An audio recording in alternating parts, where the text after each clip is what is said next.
இல்ல இவனுக்கு கொஞ்சமாவது வெக்க வேணாம், கொஞ்சமாச்சும் சூடு சொரணம் வேணாம். அங்க வந்து உயிரை தியாகம் பண்றது சோஃபியா குரேஷியா நீயா? உன்னால இந்த தேசத்துக்காக உன்னால ஒரு கூட கொடுக்கணும். நீ சோஃபியா குரேஷி குடும்பத்தை கூப்பிட்டு உன் மேல மலர் தூவிக்க சொல்ற அப்படின்னா நீ எவ்வளவு ஒரு கேவலமான மனநிலை கொண்ட ஆட்சியாளர்லாம் கிடையாது. நீ சாகர வரைக்கும் உனக்கான விளம்பரம் இருக்கணும். அதுக்காக எத்தனை மக்கள் செத்தாலும் பரவாயில்ல. இது எப்படி இருக்கு அப்படின்னா ஒரு இஸ்லாமியரை அடிச்சு துன்புறுத்தி இல்ல கார்னர் பண்ணி ஜெய் ஸ்ரீராம் சொல்லு அப்படின்னு கேட்க வைக்கிறது போல, ஒரு தலித்தை வந்து நீ மாட்டு இறைச்சி கொண்டு போற, நீ ஒழுங்கா வந்து ஜெய் ஸ்ரீராம் சொல்லு, இல்ல எங்களுக்கு வணங்கு அப்படின்னு சொல்லி நிர்பந்திக்கிறதுக்கும் இதுக்கு என்ன வித்தியாசம் இருக்குன்னு கேட்கறேன். இந்திய ராணுவம் மோடியின் காலில் விழுந்ததுன்னு பேசிருக்கான். ஐயா எங்களை காப்பாத்திருங்கன்னு விழுந்துச்சான் மோடியின் காலில். இதுதான் அப்படி சொல்றது. அதாவது மோடி தான் எல்லாத்தையும் தூக்கி நிறுத்திருக்காராம். இந்திய ராணுவம் வந்து நிறுத்ததியா அலறிக்கிட்டு இருந்துச்சா, மோடி தூக்கி நிறுத்திருக்காராம். அதனால அவருக்கு நன்றி விசுவாசத்தோட இருக்காங்க. இங்க செல்லூர் ராஜ் பேச முடியாது. மத்திய பிரதேஷ்ல பாகிஸ்தான் உளவுத்துறைக்கு பிஜேபி ஐடி செல் ஊழியனா வேலை பார்த்து நீங்க யோசிச்சு பாருங்க.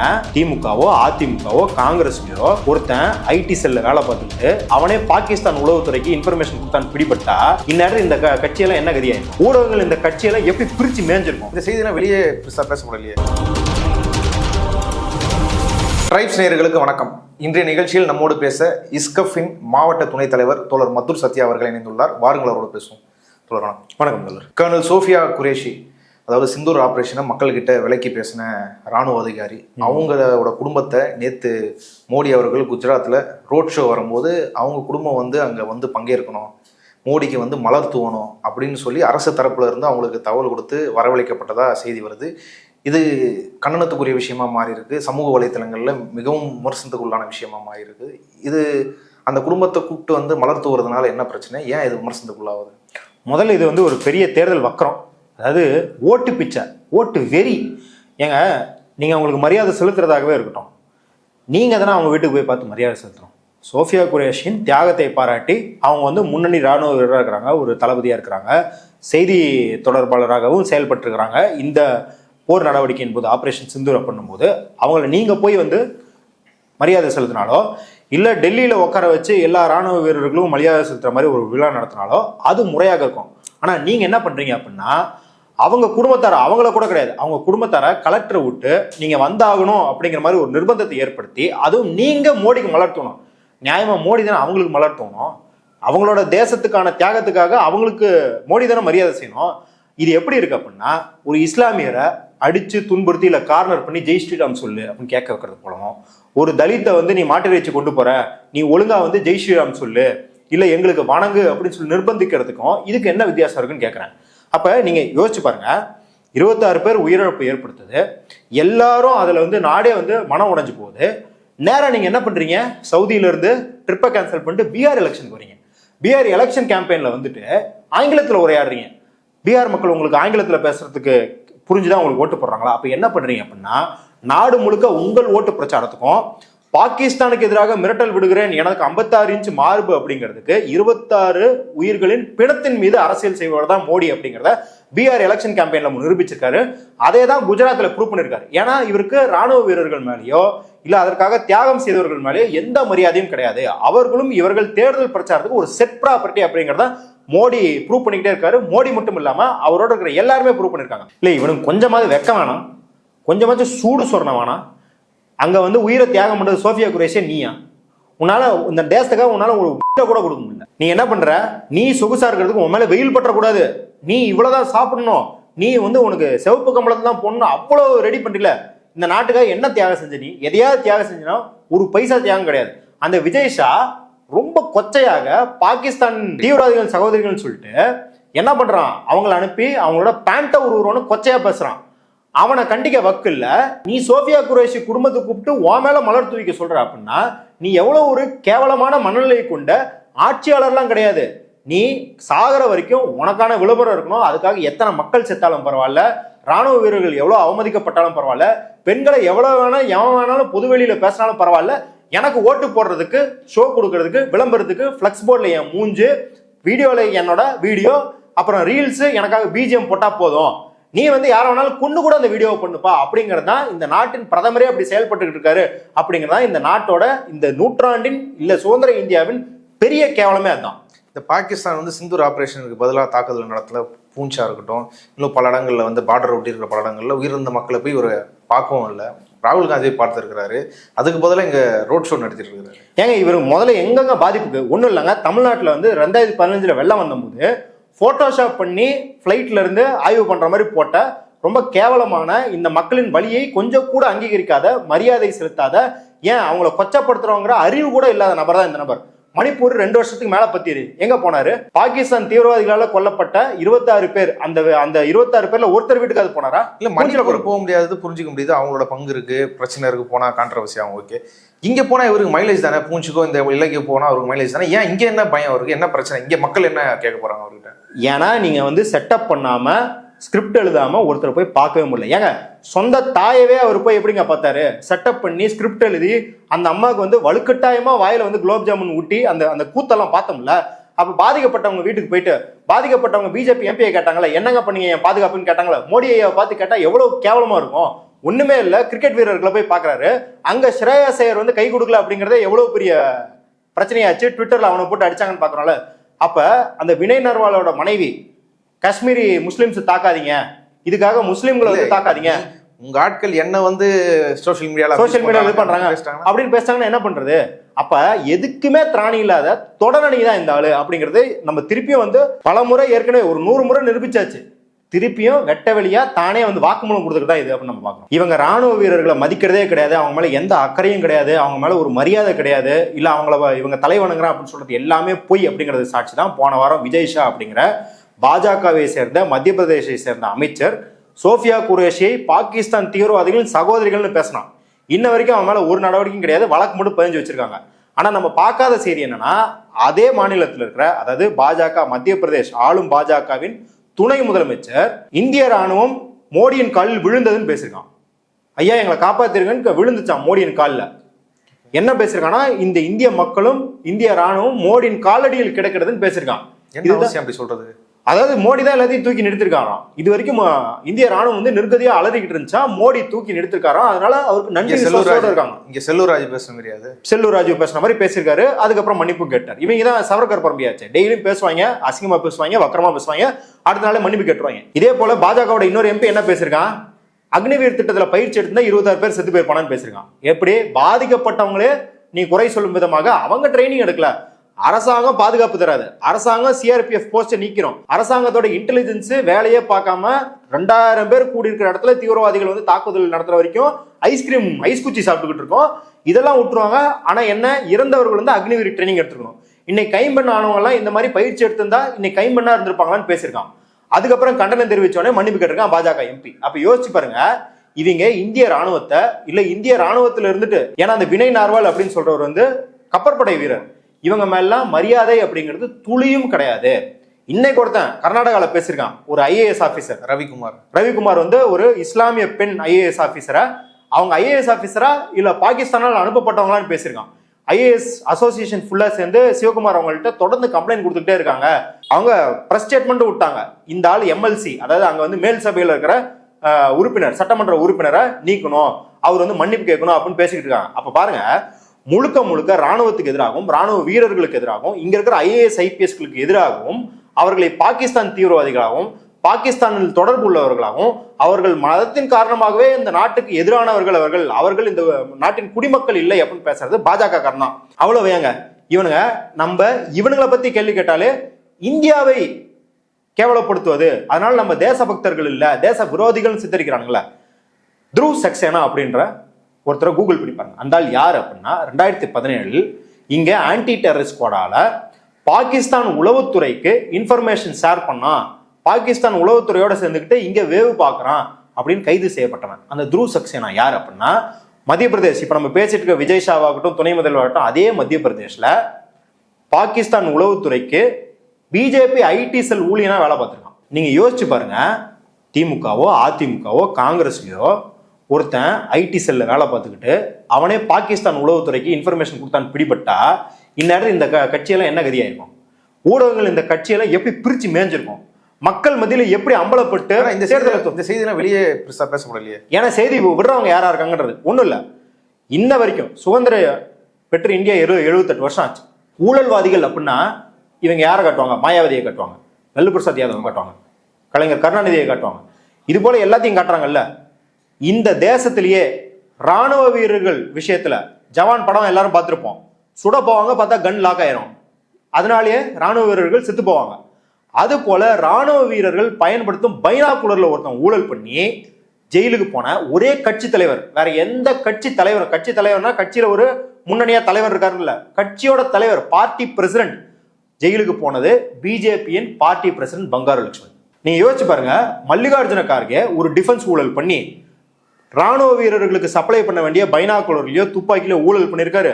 அதனால ராணுவ வீரர்கள் உயிரிழப்பு ஏற்பட்டிருக்கு அப்படின்னா இன்னைக்கு காங்கிரஸ் எந்த முகத்திலேயே வந்துட்டு ஓட்டு கேட்க முடியுமா? அவர் ஊழல் பண்ணல, ஆனா அப்படி ஒரு இன்சிடென்ட் நடந்தாலே போதும், அந்த குற்றச்சாட்டு இருந்தாலே போதும்.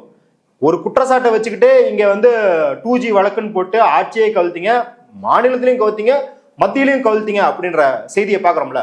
ஆனா நிரூபிக்கப்பட்டு சிபிஐயால் 4 வருஷம் தண்டனை கொடுத்து அவருக்கு தண்டனை பெற்று 1 வருஷம் செத்தே போயிட்டார். இருந்தாலும் இன்னைக்கும் பாருங்க, அந்த ஜோதி மல்ஹோத்ரா அப்படிங்கிற பொண்ணு வந்து கைதாகும். ஐஎஸ்ஐக்கு தொடர்புல இருந்துச்சு, தகவல் பரிமாறிச்சு, சிக்மா, டெலகிராம் எல்லா ஆப்லையும் பரிமாறி இருக்கு அப்படிங்கிறது பிடிபட்டிருக்கு. ஆனா அந்த பொண்ணு பேஜ்ல போய் பாருங்க, ஃபுல்லா பாஜக ஆதரவு, வீடியோல பாஜகவை உயர்த்தி பேசுது. அப்ப யாரு? பாஜகவுக்கும் பாகிஸ்தானுக்கும் என்ன தொடர்பு?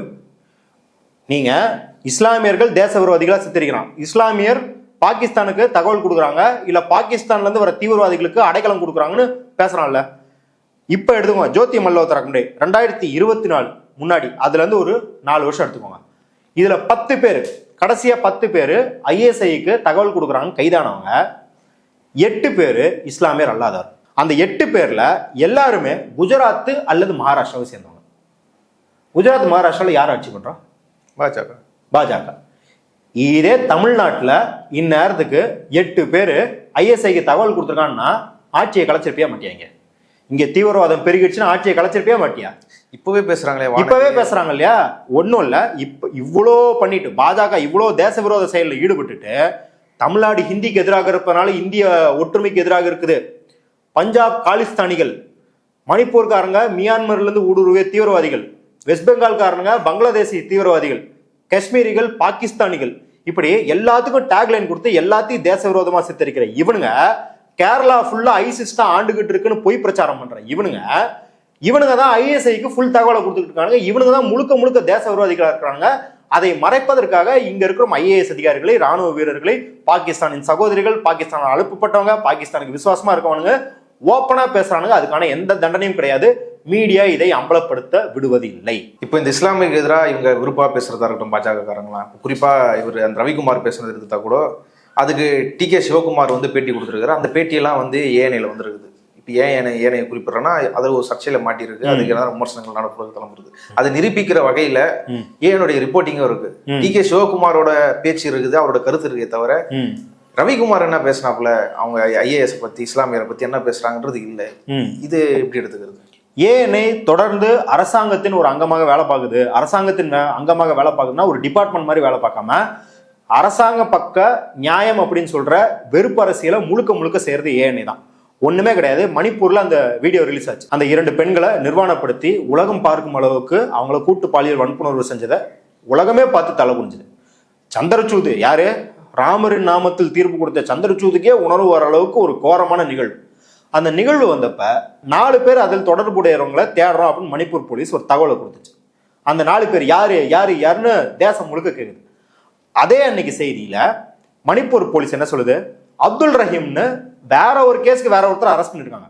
இந்த ஏஎன்ஏ காரன் என்ன பண்றான்னா 2ஐயும் இணைச்சு போட்டு அந்த பெண்களை நிர்வாணப்படுத்தி கேமரா முன்ன கூட்டு வந்தது அப்துல் ரஹீம், அவர் கைதாக்கப்பட்டார்னு இஸ்லாமிய வெறுப்பு பரப்புறான். அந்த அப்துல் ரஹீம்ன்றவர் யாரு அப்படின்னா அந்த டிஸ்ட்ரிக்ட்லேயே இல்லை, அவர் வேற ஒரு டிஸ்ட்ரிக்ட்ல இருக்காரு. அவர் எதற்கு கைது செய்யப்பட்டிருக்காருன்னா இன்னைக்கு தனி தமிழ்நாடு, தனி காஷ்மீர், தனி பஞ்சாப் கேட்கற மாதிரி தனி மணிப்பூர் கேட்கிற ஒரு இயக்கத்தை சேர்ந்தவர். அது தேச விரோத செயல், அவரை கைது பண்ணிருக்காங்க. ஆனா அவர் தான் இந்த பெண்களை கூட்டு பாலியல் வன்புணர்வு செய்ததற்கு முழு காரணம்னு ஏஎன்ஐ வதந்தியை பரப்புறான். இதன் காரணமாக என்ன பண்றாங்க அப்படின்னா இங்க இருக்கிற பத்திரிகையாளர்கள்லாம் ராய்டர்ஸ், பிபிசி 2க்கும் வந்து கடிதம் எழுதுறாங்க. இனிமேல் ஏஎன்ஐ வந்து ஃபுட்டேஜ் வாங்காதீங்க, காசு கொடுத்து ஏஎன்ஐல இன்வெஸ்ட் பண்ணாதீங்க. ஏன் அப்படின்னா ஏஎன்ஐ நம்ம நல்லா புரிஞ்சுக்கணும். இன்னைக்கு காப்பிரைட் ஸ்ட்ரைக் வரைக்கும் வந்து நிற்குதுன்னா ஏஎன்ஐ ஒரு மோனோபொலி, அவன் தான் ஏகபோகம். ஏன்னா எல்லா நியூஸ் சேனல்னாலையும் எல்லா ஊர்கள்லையும் நகரங்கள்லையும் ரிப்போர்ட்டரை வச்சிருக்க முடியாது, கேமராமேனை வச்சிருக்க முடியாது, ஜேர்னலிஸ்ட்களை வச்சிருக்க முடியாது, எடிட்டரை வச்சிருக்க முடியாதுன்னு ஏஎன்ஐ போய் அங்கே வீடியோ சோர்ஸ் பண்ணோம், ஆடியோ சோர்ஸ் பண்ணோம், அதை வந்து மற்றவங்க வாங்கி போட்டுப்பாங்க. அதனால தான் எல்லா நியூஸ் சேனல்லையும் பார்ப்பீங்க சோர்ஸ் ஏஎன்ஐ, கர்டசி ஏஎன்ஐ அப்படின்னு போடுவாங்க. இப்போ இது மோனோபொலியா இருக்கிறதுனால பிபிசி ஆகட்டும், ராய்டர்ஸ் ஆகட்டும் எல்லாம் இவங்கள்ட்ட தான் வாங்கணும்.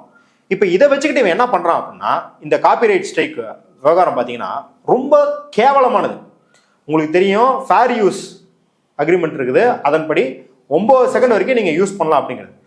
9 செகண்ட் வரைக்கும் ஏஎன்ஐ ஃபுட்டேஜை யூஸ் பண்ணதுக்கு இந்த பிஜேபி விமர்சிக்கும் சேனல்கள் மட்டும், பிஜேபி ஆதரவு சேனல் எவ்வளவு வேணாலும் போடலாம், தமிழ் பொக்கிஷம் போடலாம், ராஜவேல் நாகராஜன் போடலாம், யார் வேணாலும் ஏஎன்ஐ எடுத்து போடலாம், அதெல்லாம் கேள்வி கேட்டுக்கவே மாட்டானுங்க.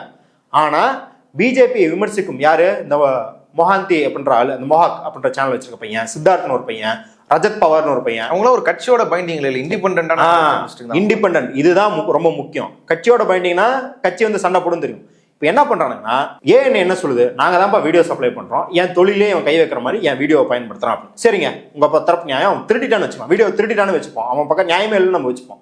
2 விஷயம் பண்ணலாம். ஒன்று, நீ ஸ்ட்ரைக் அடிச்சு யூடியூப்ல ரிப்போர்ட் பண்ணலாம், யூடியூப் என்ன நடவடிக்கை எடுக்கணுமோ எடுத்துக்கிட்டோம். இல்ல நீ லீகல் நோட்டீஸ் அனுப்பு, நீ காப்பிரைட்டை மீறி இருக்க, நீ அந்த வீடியோவை நீக்கிட்டு பொதுவில் என்கிட்ட மன்னிப்பு கேளு, இல்ல இவ்வளவு பணத்தை கட்டு, லீகலா ப்ரொசீட் பண்ணும். இதை நீ வந்து தவறும் பட்சத்தில் நான் நீதிமன்றத்துக்கு போவேன். இதுதான் 2 வழி. நியாயஸ்தனா இருக்கிற நீ திருடனுக்கு என்னப்பா இருட்டில் வேலை அப்படிங்கிற மாதிரி இதைத்தான் நீ பண்ணிருக்கணும். ஆனா நீ என்ன பண்றானா, ஏன்னு 2 முறை ஸ்ட்ரைக் அடிக்கிறான். அதாவது அந்த மோஹாக்ன்ற பையனுக்கு 2 முறை ஸ்ட்ரைக் அடிச்சிருக்கான். 3வது முறை ஸ்ட்ரைக் அடிச்சு சேனல் போயிடும், அவனுக்கும் தெரியும், ஏஎன்ஐக்கு தெரியும். என்ன பண்றான், ஃபோன் பண்ணி, பாரு 2 முறை நான் ஸ்ட்ரைக் அடிச்சிட்டேன், 3வது முறை ஸ்ட்ரைக் அடிச்சேன் அப்படின்னா உன் சேனல் காலியார எனக்கு 50 லட்சம் கொடுக்குறான். இது எந்த சட்டப்பூர்வமாக அங்கீகரிக்கப்பட்டது? இது கட்ட பஞ்சாயத்து, இது பேரம் பேசுறது. இதுல உள்நோக்கம் என்ன அப்படின்னா, ஏன் இது நியூட்ரலா இருக்கிறவங்க, நியூட்ரலா இருந்து முடியல, பலர் அந்த மாதிரி பண்ணிருக்காங்க. 50 லட்சம் ஒருத்தட்ட, 18 லட்சம் வாங்கியிருக்காங்க, 15 லட்சம் ஒருத்தட்ட வாங்கியிருக்காங்க. இந்த மாதிரி தொடர்ந்து இந்த கட்ட பஞ்சாயத்தை பண்றதுக்கு காரணம் என்ன அப்படின்னா, ஏன் நியூட்ரலா இருக்கிறவங்கள, இல்ல கட்சி பேக்கிங் இல்லாத ஒரு காங்கிரஸோ திமுகவோ டிஎம்சியோ ஜேஎம்எம்மோ பேக்கிங் இல்லாத நபர்களை ஏன் டார்கெட் வைக்கிறாங்க அப்படின்னா, இன்னைக்கு துருவரத்தி ஆகட்டும், இந்த மோஹாக் பையனாகட்டும், அவங்க யூடியூப் ரெவன்யூ வச்சு செழிப்பா தான் இருக்கிறாங்க. ஏன்னா அவ்வளவு வியூஸ் வருது. ஆனா இவன் இண்டிபெண்டன்ஸை காலி பண்ணிட்டான். இப்ப அந்த பையன் என்ன பண்ணுவான், 50 லட்சத்தை கடன் வாங்கி தான் கொடுப்பான், இல்ல ஒரு இன்வெஸ்டர் பிடிச்சி தான் கொடுப்பான். இந்த இன்வெஸ்டரே சங்கி பையனா இருந்தானா அப்புறம் அந்த இன்வெஸ்டர் சொல்ற மாதிரி தான் வீடியோக்கள் வரணும். இல்ல இன்வெஸ்டரே வேண்டாங்க, அவன் கடன் வாங்கி தான் கொடுக்குறான். இந்த இண்டிபெண்டன்ஸ் அவனை காலி பண்ணிட்டு அவன் என்ன பண்ணுவான், இந்த 50 லட்சத்துக்கு பின்னாடி ஓட ஆரம்பிப்பான். இந்த 50 லட்சத்தை அவன் சரி பண்றதுக்கு என்ன பண்ணுவான், ஒண்ணுமே இல்லைங்க. ரொம்ப நம்ம பர்சனல் எக்ஸாம்பிளே சொல்லுவோம். இப்போ நீங்க ஒரு யூடியூப்ல வேலை பார்க்குறீங்க, யூடியூப்ல சம்பளம் தராங்க, உங்களுக்கு ரெவன்யூ வருது, வேலை பார்க்குறீங்க, அதுல நீங்க உங்க தேவையை பூர்த்தி செஞ்சுக்கிறீங்க. ஒருவேளை யூடியூப் சேனல் சொல்லிடுது, நீ இங்கேருந்து போக முடியாது, 2 வருஷம் கான்ட்ராக்ட் சைன் பண்ணிருக்க, ஆனா உனக்கு சம்பளம் கிடையாது, நீ ஏதோ ஒரு வீடியோ போட்டு சம்பாரிச்சு வைப்பான்னு சொல்றாங்க. நீங்க எவ்வளவு நல்லவரா இருந்தாலும் எந்த நிலைமைக்கு தள்ளப்படுவீங்க அப்படின்னா, ஊர்ல எவன் வந்து காசு கொடுத்து தன்னை ப்ரொமோட் பண்ணிக்கிறான் அப்படின்னு யோசிப்பீங்க. அப்ப என்ன பண்ணுவீங்க, இந்த 50 லட்சத்தை அடைக்கிறதுக்கு எவன் எல்லாம் வீடியோக்கு 10,000 ரூபாய் 5,000 ரூபாய் கொடுத்துட்டு தன்னை ப்ரொமோட் பண்ணிக்கிறானோ அவன் பின்னாடி ஓட ஆரம்பிங்க. இதை நான் சொல்லும் போதே நேயர்களுக்கும் சரி உங்களுக்கும் சரி, தமிழ்நாட்டிலே 2 பெரும் யூடியூப் சேனல்கள் என்ன பண்ணிட்டு இருக்குன்னு தெரியும். ஆருத்ரா வழக்குல கைதானவா இருந்தாலும் சரி, கொலை வழக்குல கைதானவா இருந்தாலும் சரி, பண்ணையாரா இருந்தாலும் சரி, பெண் தப்பா நடந்து மாட்டவனாலும் சரி, அவன் வீட்டுக்கு போய் ஹோம் டூர் கொடுக்குறது, அவனை உட்கார வச்சு சார் உங்களுக்கு எந்த உணவு பிடிக்கும்னு கேட்குறது. அப்ப இண்டிபெண்டன்ஸை காலி பண்றதன் மூலம் அவங்க இந்த வழிக்கு போவாங்க. இவன்ச்சுவலா அங்க சுத்தி எங்க சுத்தி வருவேன், என்கிட்ட தான் வந்தாகணும். அப்ப மோடி மீதான விமர்சனம் அடிபட்டு போகும். நாளடைவுல காசு பிரச்சனையில நீ மோடிக்கே ஆதரவாகத்தான் பேசி ஆகணும் அப்படிங்கிற நிலைமை, பேச முடியாத ஒரு நிலைமைக்கு போகணும், பேச முடியாத நிலைமைக்கு போகணும். இதுல என்ன சொல்றாங்கன்னா, கேரவன் வந்து ஒரு ரிசர்ச் பண்ணிருக்கு, இந்திய ராணுவத்துக்கோ வெளியுறவுத்துறைக்கோ தனக்கான பிரச்சாரம் பண்ணணும், அது வந்து பிபிசிலயோ ராய்டர்ஸ்லயோ வரணும் அப்படின்னா, நேரடியாக பிபிசிக்கு வந்து இந்திய வெளியுறவுத்துறை அமைச்சதுன்னா, பிபிசி இல்ல நீங்க பிரச்சாரம் பண்றீங்க, ஒருதலை பட்சமா எங்களால் போட முடியும்னு சொல்லிடுறோம். அதுக்கு பதிலாக ஏஎன்ஐட்டு நாங்கள் இந்த வீடியோ கொடுத்துருவோம், ஏஎன்ஐ பிபிசி காரனா கொடுத்துருவான். ஏஎன்ஐல இருந்து வரதுனால நியூட்ரல் சோர்ஸ் அப்படின்னு பிபிசி நினைச்சுப்பான். ஆனா அது இந்திய வெளியுறவுத்துறையோட பிரச்சார வீடியோவாக இருக்கும் அப்படின்றாங்க. இதற்கு ரூட் எங்க, இப்போ ஒண்ணுமே இல்லை. நீங்க நிறைய வீடியோக்கள் இப்போ வந்து ஏஎன்ஐ வீடியோ ஆகட்டும், அர்ணாப் கோஸ்வாமி போடுற வீடியோ ஆகட்டும், நவிகா குமார் போடுற வீடியோ ஆகட்டும், பாகிஸ்தானை அடித்து நொறுக்கியது அப்படிங்கிறது ஆக்சுவலி இஸ்ரேல் வந்து காசா மேல குண்டு போட்டது, இல்ல வந்து வேற ஏதாவது ஒரு நாடு யமன் மீது அமெரிக்கா குண்டு போட்டெல்லாம் எடுத்து வந்து இந்தியா பாகிஸ்தானை நொறுக்கியதுன்னு வீடியோ போடுறாங்க. இல்ல வீடியோ கேம்ஸ்ல இருந்து எடுத்துட்டு வந்து பாகிஸ்தானை இந்திய ராணுவம் துவம்சம் பண்ணி வச்சு வீடியோ போடுறாங்கல்ல. இது எங்க இருந்து தொடங்கி இருக்கும்னு நினைக்கிறீங்க? எத்தனை வருஷத்துக்கு முன்னாடி ஏஎன்ஐ சார்ந்தவங்க இதை தொடங்கி வச்சிருப்பாங்கன்னு நினைக்கிறீங்க? ஒரு 10 வருஷம். அதுதான் இல்லை, 1971 1971ங்கிறதுனா 55 வருஷம் முன்னாடி. விஷுவல் மீடியாவே இல்லாத காலம், விஷுவல் மீடியா இல்லாத காலத்துல ஸ்மிதா பிரகாஷ் தான் இப்ப ஏஎன்ஐயோட முகம். அவங்களோட அப்பா யாருன்னா ராம் மோகன் ராவ். இவர் வந்து இந்திய ராணுவத்துக்கு செய்தி தொடர்பாளராக இருந்திருக்கிறார். அப்ப என்ன பண்ணிருக்காரு, 1971 போரின் போது நம் வீரர்களை உயிருக்கு துணிந்த, உயிர் தியாகம் செய்ய துணிந்த வீரர்களை பாராஷூட்ல போய் பாகிஸ்தான் எல்லையில இறக்கி விடுறது. அவங்க போய் அங்க உயிர் தியாகம் செஞ்சு சண்டை போடுவாங்க, பயங்கரமான காயங்கள் ஏற்படும். இப்போ அதை டாக்குமெண்ட் பண்ணி மக்களுக்கு தெரிவிக்கணும் அப்படின்றதான் இவரோட வேலை. அதை இந்த ஆளால பண்ண முடியல. ஏன்னா நீங்க வந்து சும்மாலாம் வந்து கேமரா எடுத்துட்டு போயிட்டு பாத்ரூம் டூர் காட்டுற மாதிரிலாம் ராணுவத்தில் நடக்கிற சண்டைகளை காட்ட முடியாது, அது அவ்வளோ ரிஸ்க். உடனே நம்மளால என்ன பண்றாரு, ஒரு வருஷத்துக்கு முன்னாடியே ஆக்ரால ஒரு ட்ரைனிங் பண்ணிருக்காங்க. பாராஷூட்லேருந்து வந்து இறங்கி அந்த வேலைக்குள்ள தவழ்ந்து போற மாதிரிலாம் ட்ரைனிங் எடுத்துருக்காங்க. அந்த போட்டோவை எடுத்துட்டு பாகிஸ்தான் எல்லைக்குள் இந்திய ராணுவ வீரர்கள் இப்ப தந்தி டிவி போடுறாங்கல்ல அடிச்சு நொறுக்கிய அப்படின்ற மாதிரி தலைவகத்தோட எல்லா செய்தி ஊடகத்தும் கொடுக்குறாரு. இதை செய்தியா போடுறீங்க ஃபர்ஸ்ட் பக்கத்துல, பயங்கர ஹிட். ஹிட்டுன்னொன்னே அந்த டிபார்ட்மெண்ட்ல இவருக்கு உயர் அதிகாரி கூப்பிட்டு கண்டிக்கிறார். என்னடா நீ பொய்ய பரப்பிட்டு, இது என்னன்னா ஒரு கண் துடைப்பு. உண்மையில பாத்தீங்கன்னா எல்லாருக்கும் குஷி. ஓ இப்படி கூட வந்து நம்ம வந்து வேலையை பார்த்து பிரச்சாரம் பண்ணலாம். ஐயை ஓப்பன் பண்றாப்புல, ஐயை ஓப்பன் பண்றாரு. உடனே என்ன ஆகுதுன்னா எக்ஸ்க்ளூசிவ் ஆக்சஸ் 71 பேர்கிட்ட இன்டர்வியூ பண்ணிருக்காங்க. கேரவன் யாரு ஏஎன்ஐ சார்ந்தவங்கள்ட்ட இன்டர்வியூ பண்ணிருக்காங்க. எல்லாருமே கன்ஃபார்ம் பண்றது என்னன்னா ரால இருந்தும் இந்திய ராணுவத்திலிருந்தும் ஏஎன்ஐக்கு பிரத்யேகமாக தகவல்கள் வருகிறது அப்படின்னு சொல்றாங்க. இதன் விளைவாக என்ன ஆறாங்க அப்படின்னா ஸ்மிதா பிரகாஷ்க்கும் சஞ்சீவ் பிரகாஷ், ஸ்மிதா பிரகாஷ் இல்ல அவங்க முன்னாடி ஸ்மிதா ராவ், சஞ்சீவ் பிரகாஷை கல்யாணம் பண்றாங்க. சஞ்சீவ் பிரகாஷோட அப்பா பிரேம் பிரகாஷ் தான் ஏஎனோட ஓனர். இவங்க 2 பேருக்கு கல்யாணம் நடக்குது. கல்யாணம் டெல்லியில் நடக்குது. அது என்ன நாள் அப்படின்னா மாலத்தீவுக்கு ராஜீவ் காந்தி படை அனுப்புற நாள். மாலத்தீவுல இருக்க பிரதமர் என்ன சொல்றாரு, எல்டிடி விடுதலை புலிகள் என் ஆட்சியை கவுக்க பாக்குறாங்க, உதவியா ராணுவ படையை அனுப்புங்கன்றார். ராஜீவ் காந்தி அனுப்புறாரு. இப்ப இவங்க மாலத்தீவுக்கு போய் எல்லா பத்திரிகை நிருபர்களும் பேட்டி எடுக்கணும், அங்க இருக்கிற செய்திகளை போடணும். ஆனா அன்னைக்கு பத்தி இவங்க கல்யாணம் நடக்குது. என்ன பண்ணுதுன்னா இந்திய அரசாங்கம் ஜி பார்த்தசாரி தான் அப்ப செய்தி தொடர்பாளர். அவர் என்ன பண்றாருன்னா எல்லா ஜேர்னலிஸ்டுக்கும் ஃபிளைட் அரேஞ்ச் பண்றாரு. எங்க ஃபிளைட்டு இந்த 5 ஸ்டார் ஹோட்டல்ல கல்யாணம் நடக்குது, அதுக்கு வாசல்ல ஃபிளைட் இருக்கு. அந்த கல்யாணத்தை முடிச்சு எல்லாரும் அப்படியே வந்து ஃபிளைட் ஏறி மாலத்தீவுக்கு போகணும். அந்த அளவுக்கு இந்திய ராணுவம் இந்திய அரசாங்கத்தோட ஏஎன்ஐ வந்து கூட்டா வந்து கொஞ்சம் குழாவுது. அது எந்த அரசாங்கமா இருந்தாலும் அதுல முக்கியமா பாருங்க, மெஹபூபா முஃப்தியோட பொண்ணு இல்திஜா முஃப்தி வந்து நேற்று ஏஎன்ஐ வந்து மைக் வச்சும்போது ஏஎன்ஐ நான் பதில் சொல்ல மாட்டேன்றாங்க. ஏன் அப்படின்னா உங்களுக்கு மணிப்பூர் பெண்கள் வந்து போராட்டம் தெரியும். இந்தியன் ஆர்மியை பத்தி அவங்க வந்து ஒரு இது போட்டு நிர்வாணமா ப்ரொடெஸ்ட் பண்ணாங்க. அது போல காஷ்மீர்லயும் நிறைய ரேப் கேசஸ் வந்து உங்களுக்கு நல்ல ஞாபகம் இருக்கும். 2 சகோதரிகள் கொல்லப்பட்ட கேஸ் வந்தது. கடைசியில வந்து எப்படி கேஸை ஊத்தி முன்னாங்கன்னா அவங்க கால் தடிக்கு நதியில விழுந்து மூழ்கிட்டாங்கன்னு கேஸை முடிச்சாங்க. இப்ப இந்த மாதிரி கேஸுக்கெல்லாம் முதல்ல யாரு போவாங்கன்னா ஏஎன்ஐ போவாங்க. ஏஎன்ஐ போய் முழுக்க அரசு தரப்பு நியாயத்தை மக்களுக்கு எடுத்து சொல்றது, அதாவது அதுக்கான ப்ராபகண்டாவை பண்றது. ஏன்னா காஷ்மீருக்குள்ள எல்லா ஊடகமும் போகாது. ஒரு குறிப்பிட்ட கவர்மெண்ட் எதுக்கு ஆக்சஸ் தருதோ, ஏன்னா பயங்கரமான மிலிட்டரைஸ்ட் இடம், ராணுவ வீரர்கள் கண்காணிப்பு இருக்கிற இடம் அப்படின்னால ஏஎன்ஐக்கு மட்டும் எக்ஸ்க்ளூசிவ் ஆக்சஸ் கிடைக்கும். அது என்ன சொல்றாங்கன்னா காஷ்மீர்ல இவங்க வந்து நிருபர்களை வந்து ரெக்ரூட் பண்றது கிடையாது. அங்க ரிப்போர்ட்டரா ஒருத்தர் ரெக்ரூட் பண்றாங்க. அவர் யாருன்னு பார்த்தா இன்னொரு ஒரு பத்திரிகை ஆபீஸ்ல ஜெனரேட்டர் ஆப்ரேட் பண்ணிருந்தவர். அவரை பிடிச்சி நிருபரா போடுறாங்க. ஏன் அப்படின்னா ஏஎன்ஐக்கு கேள்வி கேட்கும் நபர்களோ படித்த நபர்களோ தேவையில்லை. நம்ம அவரை இழிவா சொல்ல, ஆனா அவர் ஏழ்மையை பயன்படுத்தி கொண்டு என்ன பண்ணுவாங்கன்னா எவ்வளவு அன்எத்திக்கலா, அதாவது ஊடக தர்மத்தெல்லாம் மீறி பைட் எடுத்துட்டு வரணும், இல்ல எதிர்கட்சியை பார்த்தா அவங்கள ஹராஸ் பண்ணணும், போய் பதில் சொல்லு, பக்கரமான கேள்விகளை கேட்கணும். ஒன்றும் இல்லை, போன வாரம் நம்ம அர்ணாப் பத்தி பேசிருக்கோம். அதுல வந்து சசி தரூரின் மனைவி இறந்தாங்க இல்லையா, அப்ப அர்ணாப் என்ன வேலை பார்த்தாரு அப்படிங்கறது வந்து சொல்றாங்க இந்த கட்டுரையில. ஒரு நிருபர் இந்த இன்சிடென்ட்க்கு அப்புறம் ரிசைன் பண்றாரு. ஏன் ரிசைன் பண்றாரு அப்படின்னு பார்த்தா சசி தரூரோட மனைவி இறக்குறாங்க. அவர் குற்றம் இழைச்சிருக்காரா இல்லையாங்கிறது போலீஸோட வேலை, நீதிமன்றத்தோட வேலை. அதுல நம்ம வந்து எந்த கருத்தும் சொல்லல. அவங்க அப்பா வீட்டுக்கு போக சொல்றாங்க. போயிட்டு நீ ஒரு மரத்துக்கு பின்னாடி ஒளிஞ்சுக்கோ, நீ ரெடியா இரு, போற வரைக்கும் உனக்கு தகவல் சொல்ல மாட்டோம். ஏன்னா தகவல் சொல்லி உன் மனசு ஏதாவது வந்து மனசாட்சி ஏதாவது உறுத்திடுச்சுன்னா அதனால போற வரைக்கும் தகவல் சொல்ல மாட்டோம். போனோடனே நேரம் அர்ணாப் கோசாமியே கத்துறாரு மைக்ல, நீ போ அவன்கிட்ட போய் உன் பொண்ணை கொன்னது வந்து சசி தரூர் கேள்வியை கேளுன்னு. இவர் சொல்றாரு, ஏங்க அவர் வந்து மகளை இழந்த வருத்தத்துல உடஞ்சு போயிருக்காருங்க, மனுஷனை பார்க்கவே வந்து பரிதாபமா இருக்கு. அவருக்கு சசி தரூர், காங்கிரஸ், இந்த அரசியல் எதுவுமே வேணாங்க, இப்போதைக்கு அவர் மகளுக்காக அழுதுகிட்டு இருக்காரு அப்படின்னா செய்யறியா இல்ல வேலையை விட்டு தூக்கவா, இங்க வந்தா கிளின்னு கிழிச்சிருவேன்னு மிரட்டி அவர்கிட்ட வேலை வாங்குறாங்க. இது போல காஷ்மீருக்கு அனுப்பி இது போன்ற பைட் எடுக்கிற வேலையை தான் ஏஎன்ஐ பார்க்குதுன்னு கேரவன் ஆர்டிகல் சொல்லுது. இதனால பாத்தீங்கன்னா அரசுல வந்து முழுக்க அவங்க வந்து கால் பதிச்சிட்டாங்க. கால் பதிச்சவங்க 2014 என்ன பண்றாங்கன்னா மோடி ஒரு இன்டர்வியூ கொடுக்குறாரு. யாரு, ஸ்மிதா பிரகாஷ்க்கு ஒரு இன்டர்வியூ, 2 மணி நேரம் இன்டர்வியூ. கடைசியா நீங்க வந்து பாத்தீங்கன்னா மோடி வந்து 2 மணி நேரம் பேசிருக்கிறது, கண்டினியூஸா பேசிருக்கிறது. இந்த ஸ்கிரிப்ட்லாம் இல்லாம இந்த டெலிபிராம்டர் இப்பெல்லாம் பார்த்தீங்கன்னா பார்த்தாலே தெரியுது, பார்த்து பார்த்து மெதுவாக பேச அப்படிலாம் ஃப்ளோவில் பேசுவார். ஒரு கேள்வி குஜராத் ரைட்ஸை பற்றி கிடையாது. 2002 குஜராத் கலவரத்தை பற்றி ஒரு கேள்வி கிடையாது. அவர் இஸ்லாமிய வெறுப்பாக பேசின பேச்சு எதுவுமே கிடையாது. ஒரு பெண்ணை வந்து வேவு பார்த்தோம் அப்படின்னு வந்து ஒரு செய்தி இருந்தது மோடியை பற்றி, அதை பற்றி மேலோட்டமாக கேட்குறாங்க. அதையும் அவர் வந்து பந்தாடுறாரு, அவருக்கு தெரிஞ்ச அளவுக்கு பந்தாடுறாரு. இதை பற்றி எதுவுமே கேட்காம அவரை பேச விட்டு வேடிக்கை பார்த்துட்டு இந்த அம்மா வந்து என்ன கட்டுரை எழுதுறாங்கன்னா ஒரு கட்டுரை எழுதுறாங்க. அந்த இன்டர்வியூவை பற்றி, அந்த இன்டர்வியூ நான் எப்படி எடுத்தேன் அதை ஒரு எக்ஸ்பீரியன்ஸாக எழுதுறாங்க. மோடி வீட்டுக்கு போனேன், செவுத்துல வந்து எந்த படமே இல்லை, எந்த அலங்காரமே கிடையாது, ஒரு துறவியோட இடத்துக்கு போன மாதிரி இருந்துச்சு.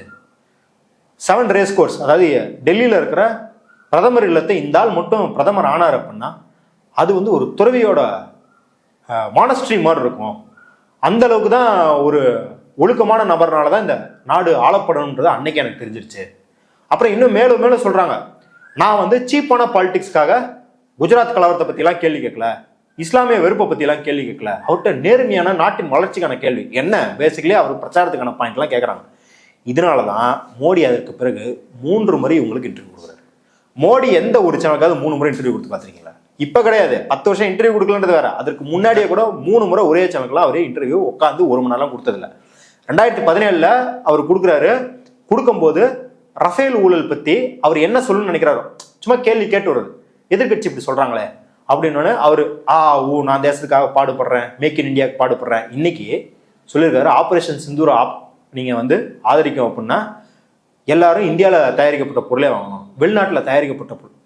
நீ கண்ணாடி வெளிநாட்டு கண்ணாடி போட்டுக்குவ, காரு வெளிநாட்டு காரில் போவ. இங்கே இருக்கிறவன் வெளிநாட்டிலேருந்து வர சானிட்டரி நாப்கினியோ இல்லை வந்து சாதாரண வீட்டுக்கு உபயோகப்படுத்துகிற வாஷிங் மிஷின்லாம் வாங்கக்கூடாது. ஏன்? நீ வந்து சோஃபியா குரேசியை கட்டி பிச்சை எடுப்ப, ஓட்டு பிச்சை எடுப்ப, அதுக்கு உள்நாட்டில் பொருள். இந்தியாவில் வந்து சொந்த உற்பத்தி அதிகமான அரசோட வேலை தானே பண்ண.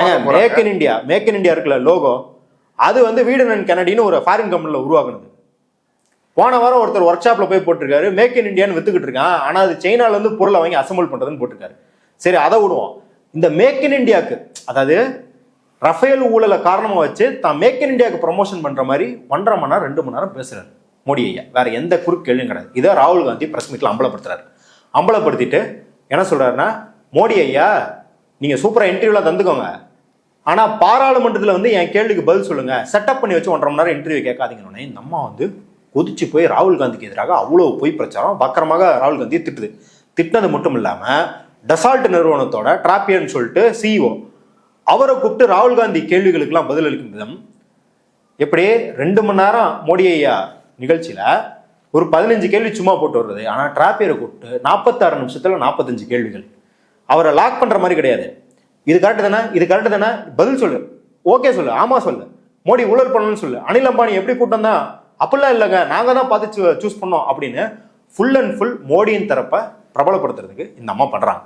அதனாலதான் ஏஎன்ஐ இன்ன வரைக்கும் பாத்தீங்கன்னா ஒரு 40 ட்வீட்டாவது போட்டு டெலிட் பண்ணிருப்பான். அவ்வளவு பொய் செய்தியை பரப்பினாலும் இந்த அரசாங்கத்தால் எந்த நடவடிக்கையும் எடுக்கப்படாது. ஆனா இன்னைக்கு எல்லா இடங்கள்ல இருந்தும் ஏஎன்ஐ வந்து பாய்காட் பண்ணணும் அப்படின்ற முழக்கங்கள் இருந்துட்டு இருக்குது. பார்லிமெண்ட்ல அதை பத்தி பேசுறதுக்கான நடவடிக்கைகள் வந்து சில நாடாளுமன்ற உறுப்பினர்கள் வந்து எடுத்துட்டு இருக்காங்க. இது ஏஎன்ஐக்கு எந்த மாதிரியான ஒரு பிரச்சனையை கொண்டு வரப்போகுது, இல்ல இதை சமாளிச்சு தருமா? இது ஏஎன்ஐக்கு வணிக ரீதியாகவோ இல்ல அரசாங்கத்தின் பர்மிஷன் ரீதியாகவோ எந்த பிரச்சனையும் வராது. அது வந்து ஏறக்குறைய அதாவது இந்த ஆய்விலே அம்பலப்படுத்திருக்காங்க. எத்தனை அரசாங்கத்திலிருந்து கான்ட்ராக்டை இவங்க சீக்கிரட்டா வாங்கியிருக்காங்க அப்படின்றது அம்பலப்பட்டு போச்சு. இன்னும் சொல்லப்போனா சஞ்சீவ் பிரகாஷ், ஸ்மிதா பிரகாஷோட கணவர், அவரே என்ன சொல்றாருன்னா, பல மினிஸ்ட்ரி கூட இவங்க தனியாக கான்ட்ராக்ட் போட்டிருக்காங்க. எதுக்குன்னா டாக்குமெண்ட்ரி பண்றதுக்கு. அந்த மினிஸ்ட்ரி சார்ந்த டாக்குமெண்ட்ரி என்ன பண்றது, ஆயுஷ்மான் அப்படின்னு வச்சிருந்தா ஜோசியத்துக்கு வேத கால மருத்துவத்துக்குன்னா டாக்குமெண்ட்ரி பண்ணுவாங்க, அதை ஏஎன்ஐ பண்ணி தரும். அதோட விவரங்களை கேட்டதுக்கு சஞ்சீவ் பிரகாஷ் என்ன சொல்றாரு, நாங்க நான் டிஸ்க்ளோசர் அக்ரிமெண்ட் போட்டோம், அதை பத்தி நாங்க பேச முடியாது, நீங்க வேணா யார் அதை பயன்படுத்துறாங்களோ அவங்கள்ட்ட கேளுங்க. அப்ப இவங்க அரசாங்கத்துக்குள்ள அவ்வளவு ஊறி போயிருக்கிறாங்க. ஏங்க நீங்க இப்ப யூடியூப் ஸ்ட்ரைக்குக்கே இப்படி பேசுறீங்களே, 2020 கொரோனா வந்தப்ப தப்லீகி ஜமாத்துல இருந்து இஸ்லாமியர்கள் தான் கொரோனாவை பரப்புறாங்கன்னு ஏஎன்ஐ அவ்வளவு பொய் செய்தியை பரப்புச்சு. நீங்க 2023 ஒடிசால ட்ரெயின் ஆக்சிடென்ட் நடந்தது. எல்லா ஊடகமும், இங்க இருக்கிற ஊடகம் எல்லாத்தையும் அரசாங்கத்தை கேள்வி கேட்கணும், 300 பேர் உயிரிழந்திருக்கிறாங்க, கண்ட்ரோல் ரூம்ல என்ன பிரச்சனை, ஏன் பட்ஜெட் குறைஞ்சிருக்கு, சிஏஜி அறிக்கை இப்ப சொல்லிச்சு வந்தே பாரத்துக்காக நீங்க சேஃப்டி எல்லா எக்யூப்மெண்ட்லயும் பட்ஜெட்டை குறைச்சதுனாலதான் இவ்வளவு உயிரிழப்பு ஏற்பட்டிருக்குன்னு செய்தி வந்துகிட்டு இருக்கு. ஆனா ஏஎன்ஐ 3 நாள் என்ன பண்ணுச்சு, ஐயோ அஸ்வினி வைஷ்ணவ் வந்து பாருங்க 24 மணி நேரம் அங்கே தான் இருக்காரு, மழை பெய்யுது அப்ப கூட கொடை பிடிக்காம வந்து அவரு ஆய்வு பண்றாரு அப்படின்னு ஃபுல்லா 3 நாள் அவரை ஒட்டியே போட்டுச்சு. அவருக்கு ரீல்ஸ் எல்லாம் போட்டுச்சு ஏன்னு. இன்னும் சொல்ல போனா ஒரு பயங்கரமான மீம் உங்களுக்கு ஞாபகம் இருக்கும். மோடி பாருங்க அப் டு டேட் வந்து வாக்மேன்ல வந்து ஃபுல் அப்டேட்ஸ் வாங்கிட்டு இருக்காரு. எங்க ஒடிசால அங்க நின்று எல்லாரும் போட்டு கலாச்சாங்க. யோ அங்கதான் எல்லா அதிகாரிகளும் இருக்காங்க, அங்கதான் எல்லா பத்திரிகையாளர்களும் இருக்கிறாங்க, நீ யாருக்கு அங்க இருந்துட்டு போன்ல பேசிக்கிட்டு இருக்க அப்படின்னு போட்டு கலாச்சாரம். அந்த மாதிரி ஏன்னு முழுக்க முழுக்க இந்த அரசாங்கம் எப்போதெல்லாம் சங்கடத்துக்குள்ளாதோ அப்போ வந்து காப்பாத்திருக்கிறாங்க. அப்படின்னு இருக்கும்போது ஏஎன்ஐக்கு அரசாங்கத்தின் தரப்புல இருந்தோ வணிக ரீதியாகவோ எந்த பிரச்சனையும் இருக்காது. ஆனால் நாம் எதை அம்பலப்படுத்துகிறோம் என்றால் ஏஎன்ஐ இதைத்தான் செய்யறான். ஏன்னா ஏஎன்ஐ ரொம்ப நாளா என்ன நினைச்சிருக்காங்கன்னா நியூட்ரலா அரசு தரப்புல இருந்து வர செய்தியை போடுவோம் அப்படின்னு தான் மக்கள் நினைச்சுக்கிட்டு இருக்காங்க. அது இன்னைக்கு அம்பலப்பட்டு போயிருக்கு. இனிமேல் ஏஎன்ஐல வர நியூஸ் எதுவுமே நம்பக்கூடாது. ஏன்னா வட இந்தியர்களுக்கு தமிழ்நாட்டை பத்தி அவ்வளோ போய் சித்தரிச்சிருக்கான். மும்மொழி கொள்கைன்னு வந்தபோது நம்ம போன வாரமே பேசிருக்கோம். அபிஜித் ஐயர் மித்ரா வச்சுக்கிட்டு தமிழ்நாட்டு மக்களுக்கு அறிவே கிடையாது, ஹிந்தி என்ன ஹிந்தி படிக்காம இவங்களாம் எங்க உருப்பட போறானுங்க அப்படின்ற அளவுக்கு ஸ்மிதா பிரகாஷ் அந்த வீடியோ எடுத்து பாத்தீங்கன்னா நீங்க வந்து கருத்தா கிடையாது. ஸ்மிதா பிரகாஷோட உடல் மொழி அவங்க தமிழ் மக்களை பத்தி பேசுறதே எப்படி இருக்குன்னா, இந்த பணக்காரங்கெல்லாம் வந்து பயங்கரமா ஜூஸ் குடிச்சுக்கிட்டு யாரா இதுங்களாம் அறிவே இல்லையான்னு அடித்தட்டு மக்களை பத்தி பேசுற மாதிரி பேசுது அந்த அம்மா. இன்னும் உதயநிதி ஸ்டாலின் அவர்கள் சனாதன தர்மத்தை பத்தி எதிர்த்து பேசும்போது அவ்வளவு கொந்தளிச்சு ஏகப்பட்ட பாட்காஸ்ட் இன்டர்வியூ. அதுக்கப்புறம் என்ன பண்ணுது, சாய் தீபக் கூப்பிட்டு வந்து சாய் தீபக் என்ன சொல்றான்னா, பாருங்க உதயநிதி பயந்துட்டாரு, எவ்வளோ இங்கெல்லாம் எதிர்ப்பு வந்தோன்னே இப்ப பாருங்க பொட்டி பாம்பா அடங்கி இருக்கிறாரு. அப்படிலாம் இங்க யாரும் இல்லை, அது சனாதன ஒழிப்பு மாநாடுனால அதை பத்தி பேசுறாங்க. மற்ற எல்லா மாநாட்டிலையும் அது உதயநிதி ஸ்டாலின்றதை மட்டும் கிடையாது, ஆராசாவாகட்டும் இல்ல இன்னும் பின்வாங்கல எல்லாரும் பழக்கப்படுறாரு. திருமாவளவன் ஆகட்டும், திருமாவளவன் அதுக்கப்புறமும் சரி அதுக்கு முன்னாடியும் சரி அதை விட வீரியமாக ஏகப்பட்டது பேசிட்டாங்க. இங்க சராசரியா பேசி தராங்க. ஆனா பயந்துட்டாங்க, ஏன்னா வாக்கு உலகம் தெரியும். இதுவே பாருங்க இவங்களுக்கு 2024 தேர்தலில் மக்கள் பாடம் போட்டாங்க, நல்லா பாடம் போட்டாங்க. 40க்கு 40 வந்துருச்சு, மூஞ்சில சாணியை கொண்டு அடிச்ச மாதிரி ஆயிடுச்சு நீங்களுக்கு. ஆனாலும் தொடர்ந்து தமிழர்களுக்கு எதிரான பிரச்சாரம். தமிழருக்கு எதிரான பிரச்சனைனா தமிழர்கள் இதை பார்க்க போறது கிடையாது. யாருக்காவது இங்க வந்து ஸ்மிதா பிரகாஷ் மோசமான ஒரு அபிப்பிராயம் தமிழ்நாட்டை காட்டி, அதாவது இந்த கிளாஸ்லயே மோசமான பையனை காட்டி டே இவன மாதிரி இருக்காதான்னு பாடம் புகட்டுவாங்கல்ல, அந்த மாதிரி தமிழ்நாட்டுக்கு எதிரான ஒரு அரசியலை பண்ணி வட இந்தியாவில் ஓட்டு பிச்சை எடுக்கிறது. திருப்பூர்ல வந்து வட இந்திய தொழிலாளர்கள் தாக்கப்படுறாங்கன்னா அமித்ஷா எங்க பேசுறாரு, பீகார்ல பேசுறாரு. கச்சத்தீவு காணாம போச்சு, கச்சத்தீவை தார வச்சிருங்கன்னு தமிழ்நாட்டுல பேசல மோடி ஐயா, எங்க பேசுறாரு, ராஜஸ்தான்ல பேசுறாரு. அதே போல ஏஎன்ஐ தொடர்ந்து தமிழ்நாட்டுக்கு எதிரான பொய் செய்திகளை பரப்பி வருகிறது. அது ஒடிசாவை பத்தி, மணிப்பூரை பத்தி, பஞ்சாப் பத்தி மட்டும் கிடையாது, இது அகில இந்தியத்துக்கு இதை பண்றாங்க. அண்ணாமலையை முக்கியமாக ப்ரமோட் செய்ததில் ஒரு முக்கிய பங்கு ஸ்மிதா பிரகாஷ்க்கு உண்டு. இப்போ வரைக்கும் 3 நாளைக்கு முன்னாடி வரைக்கும் பண்ணிக்கிட்டு தான் இருக்கு அப்படின்றத புரிஞ்சுக்கிட்டு தமிழ் மக்களும் புரிஞ்சுக்கணும். இதுக்கு ஆக்டிவாக எல்லா இடத்துலையும் மக்கள் இயக்கங்களாக வந்து கட்டி, ஏன்னா இன்னைக்கு மீடியா அப்படிங்கிறது எல்லா இடத்துலையும் பனட்ரேட் பண்ண ஆரம்பிச்சிச்சு, கையில் வர ஆரம்பிச்சிச்சு பொய் செய்திகள் அப்படின்னு இருக்கும்போது இதையும் மக்கள் இயக்கங்கள் தான் உடைக்க வேண்டாம். நீதிமன்றம் நம்மளுக்கு வந்து கைவிடுது அப்படின்னு தெரியுது, அரசாங்க தரப்புல ஒன்றும் நடக்க மாட்டேங்குது, தன்னிச்சையாக இழக்க வேண்டிய நிறுவனங்கள் எல்லாமே பாஜக சார்பாக இருக்கு அப்படின்னும் போது மக்கள் மத்தியில் அம்பலப்படுத்துவது தான் நம்ம கடமை அப்படின்றத பார்க்குறோம். இவ்வளவு நேரம் இந்த செய்தி குறித்து உங்க கருத்துக்களை விரிவாக பகிர்ந்து கொண்டதுக்கு நன்றி.